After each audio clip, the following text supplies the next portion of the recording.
Bienvenidos una vez más a Puro Pinche Gol. This is the podcast where we discuss all things Selección Mexicana y Liga MX. If this is your first time with you, welcome. Welcome to PPG. My name is Adrian Cruz. I am one of your favorite tocayos. And today, we will be discussing the most recent lista de convocados that Mexico released a few days ago, a couple of days ago. We're kind of late to the discussion right now, but I think given the scenario where Mexico is going to be facing Japan and Korea del Sur in a couple of days, right? I think over the next weekend. As of right now, I'm recording August 31st, Sunday. So next weekend will be La Fecha FIFA, where we won't have any Liga MX, unfortunately, for me and maybe for you as well. But we will have a couple of matches of Mexico, so which is exciting. So on this episode, we're gonna go over that list that Javier El Asco Aguirre released.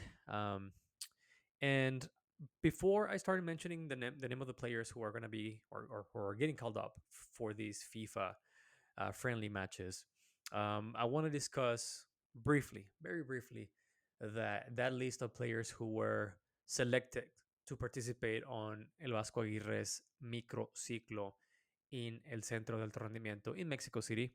Most of them, pretty much all of them, are players from Liga MX. And while it was a little controversial, especially coming from the clubs, right? Because the clubs had to release their players for 2-3 days, if I'm not mistaken, meaning that these players could not train with their clubs, knowing that they had a match day coming up over the weekend.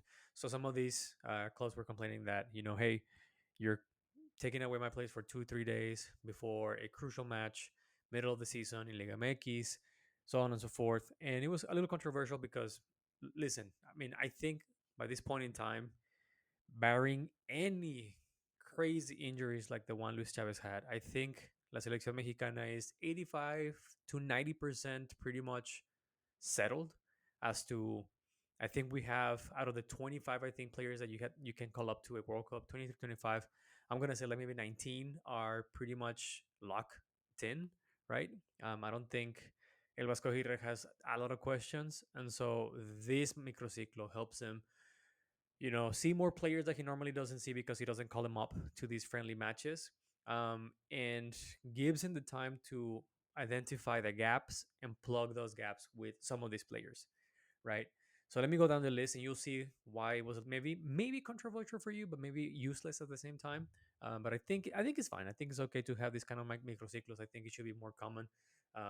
Granted, the USMNT does their Camp Cupcake, and while you can discuss or argue that it's beneficial or detrimental, we don't really know. But I think with the understanding that specifically Mexico has a heavy reliance on players from its local league, in this case Liga MX, I think it makes sense that the national coach hosts a series of microciclos throughout its tenure to be able to see, a lot of players that you normally won't because they play in Europe or you don't call them up as often as you want to.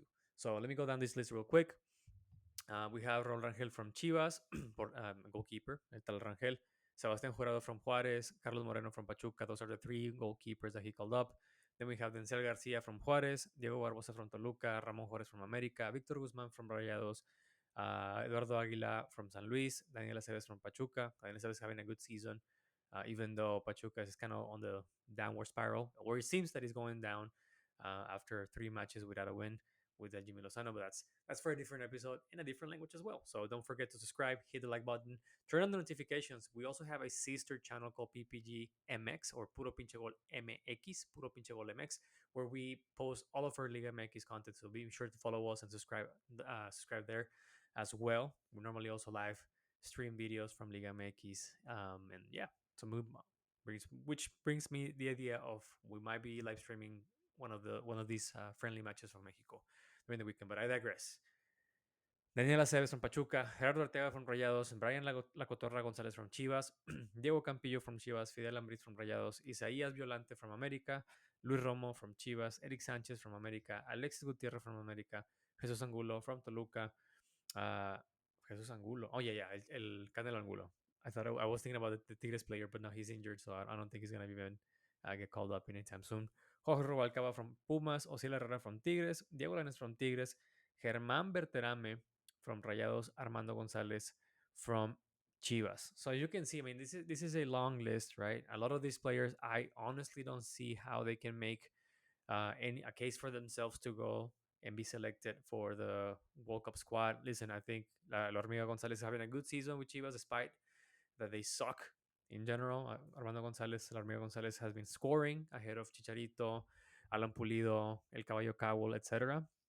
Um, I think maybe Germán Beterame can make a case for himself. He's all, whatever you want to say about him, whatever you think of him, he is a naturalized player that can play for Mexico. And given this technicality, I believe he is the best Mexican eligible player in Liga MX, uh, in terms of goals scored. So he's the top scorer for any Mexican in Liga MX. Whether this Mexican is a nationalized player or a Mexican-born player, that's a different scenario. But Germán Berterame is available for Mexico, and he is the top scorer, the top Mexican scorer in Liga MX. But for example, I mean, listen, I don't think Alessio Gutierrez can make a case for himself. Eduardo Aguila, I doubt it. Denzel Garcia, I doubt it as well. The goalkeeping situation is a little weird right now. And I just want to say, because I think the only one that maybe you can say has a spot locked in could be Guillermo Ochoa, because I think he's going to be the third string keeper no matter what. But the other two positions, right, the starting goalkeeper position, while we all thought that Luis Angel Malagon had that position pretty much given to him and locked in, the last few matches, well, the start of the season with America um, showed otherwise, and also he had a couple of mistakes with Mexico as well. So he has not been in top form, in top showing top performances.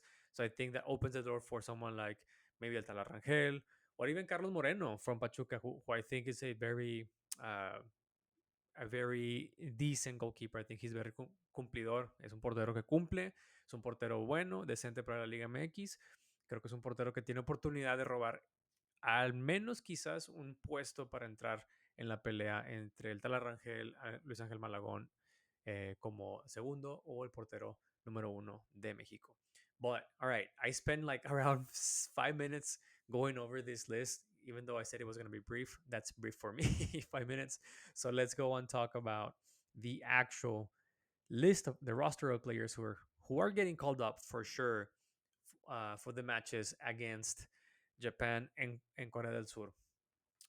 Before I go over the list, there's two names that we're not going to see here: Gilberto Mora from Cholos de Tijuana, and I think Montiel. I think it's Alexis Montiel, Alan Montiel. I don't know, from Pachuca.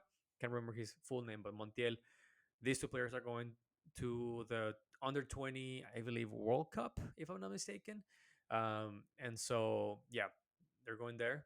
Also, a controversy as to why they're going there. They're not there. There's nothing for them to gain on that competition, given that they're both starting 11 players for their clubs. They can benefit from the highest level of competition in international soccer or football, right? But listen, we're not here to have that discussion. That's for a different episode. But yeah, Gilberto Mora and Montiel are not called up on this roster. Let's go through the keepers first. Luis Ángel Malagón from America, El Tara Rangel from Chivas, and Carlos Moreno from Pachuca. See, I'm telling you, Carlos Moreno is making a case for himself, regardless of what Jimmy Lozano is doing with Pachuca. And if Pachuca is going up and then down as a roller coaster, that's a different topic of conversation. But I think Carlos Moreno has made a case for himself, at least over the last year and a half, for at least being considered to be one of the top four keepers eligible for Mexico. Why is Memo Ochoa not here? Is because Memo Ochoa is pretty much out of a job, right? He's not playing for any club. Memo Ochoa uh, was pretty much he doesn't have a team to play with. He was I don't think he renewed his contract with ABS, the ABS de Portugal. And so yeah, I mean he's not gonna get called up unless he has some first team training, at least for some first team games under his belt. So again, I believe that he's gonna go to the World Cup, regardless of his situation, regardless if he ends up playing with a second tier team in Europe or with Mazatlan or a small team in Mexico or even in MLS. But I still think that he's gonna be there. I think just by the pure sheer weight of his name in the Selección Mexicana, he'll be going regardless of what happens. So that's the list of goalkeepers for Mexico. Defenders, we have Jorge Sanchez from Cruz Azul, Rodrigo Huescas from Copenhagen, who I believe Rodrigo Huescas has to start on these two matches. Rodrigo Huescas has had a an outstanding start of the season with Copenhagen, playing pretty much every single match, every single match, almost all matches completely. Sorry, almost all matches, 90 minutes. So I think Rodrigo Huescas definitely has to seize this opportunity because let's be honest. I mean, Jorge Sanchez is perhaps the biggest competition that he's gonna see. Um, and then you have Julian Araujo, who is always a bench player for Bournemouth. So, unfortunately for Julian Araujo, even though he is a bench player for Bournemouth in the best league in the world, Jorge Sanchez sees more minutes, and I have the feeling that El Vasco Aguirre values that ahead of training at the best level, at the top level of football in general. So, all right, I guess so. Jorge Sanchez, Rodrigo Huescas, Cesar Montes from Lokomotiv Moscow, Johan Vázquez from Genoa, Jesus El Chiquete Orozco from Cruz Azul, Mateo Chavez from AZ Alkmaar, another player, another standout player that I think it's definitely going to make a case for himself. He, I think, has come on as a sub, but let me check real quick, guys. I don't wanna I don't wanna deceive you. The producer normally does his homework, um, but the producer decided to wing it today, right? And so here we are. He has with AZ Almar 2 matches, 1 assist. So Mateo Chavez is actually playing with AZ Almar, which is great. This is what we want. These are the kind of moves that we here in Puro Pinche Gol applaud and celebrate. I think that those are the moves that Mexican players need to do, must do, to see an improvement on their game. And yeah, Mateo Chavez has been participating with AZ Almark. Let me tell you exactly how many minutes. So 2 matches. So he has played 4 matches already. 2 on the UCL, UECL, so the European Champions, the UEFA European Champions League classification rounds with AZ Almark, or the Europa classification round, which one that is. And then at Eredivisie with 2 matches and 1 assist, he has been playing. He played on both actually. Yeah, so not bad. He played on the third round, and he played on the 2 matches, home and away rounds. He came in as a sub for 3 minutes on the away match, and then on the home match he came in. Well, he played the 90 minutes, and then um, on La Eredivisie he has came in as a sub for 13 and 16 minutes with AZ Almar. So hey, listen, even though if it's less than 20 minutes, I think he is making a case for himself. Um, even 1 assist, I think that's great. He needs a gradual or incremental um, minutes in his team. So I think he's going to be making a case for himself, not only for AZ Almar, but for Mexico as well. And it's nice to see that finally Jesus Gallardo has a decent matchup on that left back position. So I went through all of this stuff to say that Mateo Chavez is getting called up, Jesus Gallardo from Toluca also getting called up, and Juan Jose Sánchez Purata from Tigres getting called up. This is very interesting. Very, very interesting. Listen, last season or the previous FIFA couple of friendly matches before the Gold Cup, right? He got called up, but he didn't make the cut for the Gold Cup for whatever reason, right? I am not sure what Javier Vasco Aguirre sees in Juan Jose Sanchez Purata. Don't get me wrong. I think he is a decent center back for Liga MX. Is he ahead of someone else? I don't think so. I don't think he's ahead of Israel Reyes. I don't think he's ahead of Ramon Juarez. I don't think he's ahead of even Jesus Angulo, who's injured right now. I don't think he's ahead of Victor Guzman in defensive play, right? I think what Juan Jose Sánchez Purata, Juanjo Purata brings to the table is something that you don't really see or have a lot of in Mexican center back, which is he's a ball playing defender, right? He is, as they call it, um, el libero, el defensa que sale jugando, right? He offers that outlet for not only in Tigres, but also, I guess, here with La Selección Mexicana.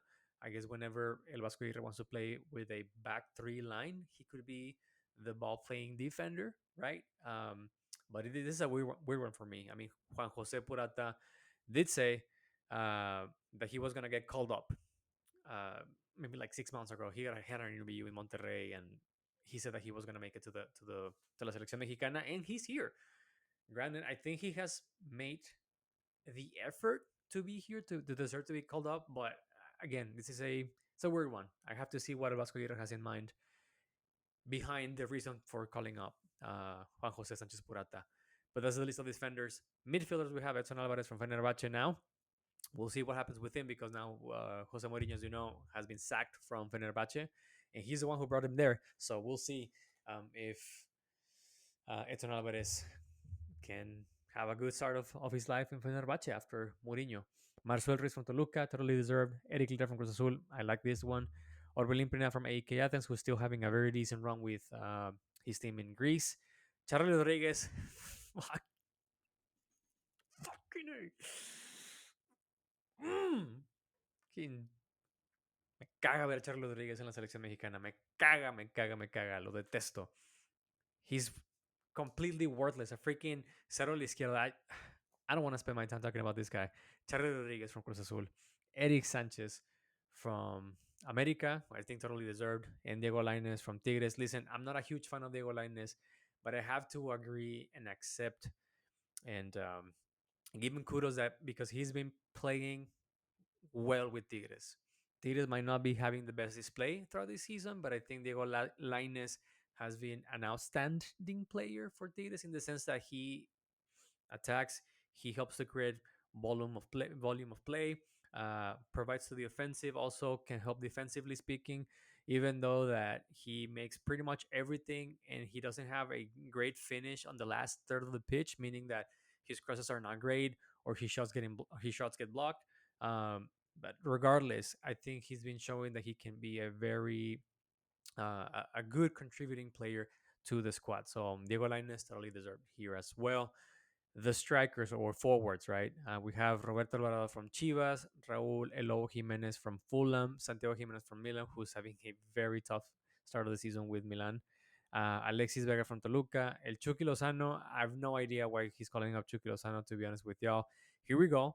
Germán Berterame from Monterrey, which I think it makes sense, and then Cesar El Chino Huerta from Anderlecht. Listen, right here, right now, the big surprises for me: Juanjo Purata, Charlie Rodriguez. It always baffles me how this guy keeps getting called up. Honestly, man. Like, sure. And then el Chucky Lozano. I I don't know. I don't know what to think about Chucky Lozano. I don't know if it's actually just this is like a pity call up, right? Just to put him as is, like, hey man, you're still in contention or whatever the case may be. But I don't see how he's ahead of someone like Julian Quiñones, right? I don't see how he's ahead of Chavo Sepúlveda. I mean, honestly, I just don't see why El Chucky Lozano is getting called up for. Let me see his numbers right now with San Diego, but they couldn't, 23 matches, 8 goals, 8 assists, 4 yellow cards. I mean, it's not nothing great. It's not outstanding in any way whatsoever. I'm just not. I don't understand this move at all. I mean, I get it that Vasco Aguirre normally plays like 4-3-3 or a 4-2-3-1, so you can use wingers, and even if you play like a 3-5-2 formation, right? I guess he can take advantage of a Chucky Lozano in that way, but again, I just don't see how this call up of Chucky Lozano makes any sense whatsoever. I don't think he should be getting called up at all. I mean, if there's another name in addition to Charlie Rodriguez that I don't really see value in them being part of the squad is El Chucky Lozano. But other than that, I think it's a pretty okay roster of players, right? I mean, I listen. Maybe Jorge Sanchez. I would bring definitely Julian Araujo over Jorge Sanchez, even though he's not playing every single weekend. But I just think that Julian Araujo is leaps and bounds better than Jorge Sanchez. Um, so that's perhaps one. Juanjo Purata again. He's been having he had a good season last season with Tigres. An okay start of this of middle of I guess this season with Tigres, but I would definitely bring you can definitely bring someone else, with the only exception that if he's bringing him because of his ball playing attributes, I guess it makes sense. But it also doesn't, you know. I guess it's okay. Jesus Angulo from Tigres is injured. I don't know why Israel Reyes is not here. But yeah, those that's another one that I'm like, in defense of it's good or not. I'm surprised to see Germán Berterame here, to be honest with you. Surprised in the sense that this is like the second time he's getting called up, and this call up, since it's a FIFA friendly now, is gonna like solidify Germán Berterame's move or international move or pass from Argentina to Mexico. So I think that makes sense. It helps Monterrey as well. I think because that makes them I think don't put on the comments. Don't quote me on this one. I think at some point, whenever he gets like sworn in as a Mexican player, right? I think after a few months or years, Liga MX classifies him as a homegrown player or formado en Mexico, as they say, and so this will make it so that Monterrey doesn't I guess doesn't use a uh, foreign designated spot for Germán Berterame can bring someone in. I don't know if this is a favor, and that's why I'm surprised. Not surprised because of his performance or his form, his current form, because I think, again, as I said, he is the best Mexican eligible player in Liga MX in terms of goals. So I'm not surprised on that end. What just surprises me is that I'm seeing here ahead of Angel Sepúlveda, Memote. Yeah, I mean, kudos for him. I am glad that he's here. I think he definitely contributes more than any other forward out there. Like he definitely ahead of freaking Irving Lozano for sure. But yeah, those are the surprises. Big omissions here, as I said. Gilberto Mora definitely a big omission. There's people can say here and there, yeah, he should not go to the sub under 20 World Cup. He should be playing with the first team. Blah blah blah here and there. Montiel as well. Sure. I mean, yeah, they should have been here. I am not gonna dabble into that specific topic because I mean it is what it is, man. I mean maybe Vasco Aguirre is paying him forward with the coach of the under 20s, or he's making a favor for someone, like whatever it is. I think Gilberto Mora, if he continues to have this form and this play with Cholos, he's definitely gonna go to the 2026 World Cup. So I'm not too concerned about his spot as long as he keeps up this form. Um, and he gets signed by Real Madrid, which is a rumor, right? So yeah, another big omission for me, Julian Araujo. I think again he misses out on this one. Um, and from the list of players that we saw on the microciclo, I listen again. I just don't see how any of these ones are like big omissions, right? I mean, I don't see how Fidel Ambris, it's a big omission. You have Marcel Ruiz. I don't see why Luis Romo will be a big omission when you have Eric Lira. You have Jesus Angulo here, but you have El Piojo. You have Orbelin Pineda, Charlie fucking Rodriguez for whatever reason, Erick Sánchez. So yeah, I mean, all of these ones are like, you know, you're not missing out on anything. Like all of these ones are even at the pretty much at the same level or slightly higher. I think Eric Lira is ahead of Luis Romo by a lot. Fidel Ambris is not at the level of Marcel Ruiz. I don't think Osiel Herrera, Jorge Rubalcaba, Jesus Angulo are like necessarily better than Diego Lainez in any way whatsoever, or Piojo Alvarado, or Cesar Huerta, Chino Huerta, right? They're definitely better than freaking Irving Lozano. So that's again, there's an option for getting rid of that weight and bringing in someone that can provide more to the team. But anyways, This is the roster for Mexico against Japan and South Korea. Let me tell you exactly when they're gonna play, so you know this. Again, the freaking producer should have done his homework and he didn't. But they're playing September 6th against Japan at 9 p.m. Central Standard Time of the U.S. and then Mexico against South Korea on September 9th. It's a Tuesday, 8 p.m. Central Standard Time. All right. Stay tuned because we're going to be dropping a preview episode of Japan and South Korea. Um, as we normally do, we do a preview episode before Mexico plays. So stay tuned for that. Please don't forget to subscribe, hit the like button, and turn on the notifications. You can find us on Apple Podcasts, Spotify, or wherever you get your podcast on. Last but not least, you can also find us on Instagram and TikTok. We post memes, latest news, and short of our episodes. We'll most likely do a live stream on Saturday and then maybe also Tuesday. We'll see. We'll see. I think I'll be traveling to Monterrey, right? And I am not too sure if the Wi-Fi at my parents' house, it's the internet is great. I mean, I know it's decent, but it's not necessarily top notch. So I'll see. I'll see what I'll do. I'll see if I live stream that one, but for sure we're gonna live stream the one of Mexico versus Japan. Thank you so much, fellas. I'll see you in the next one, and it was a pleasure. Thank you so much.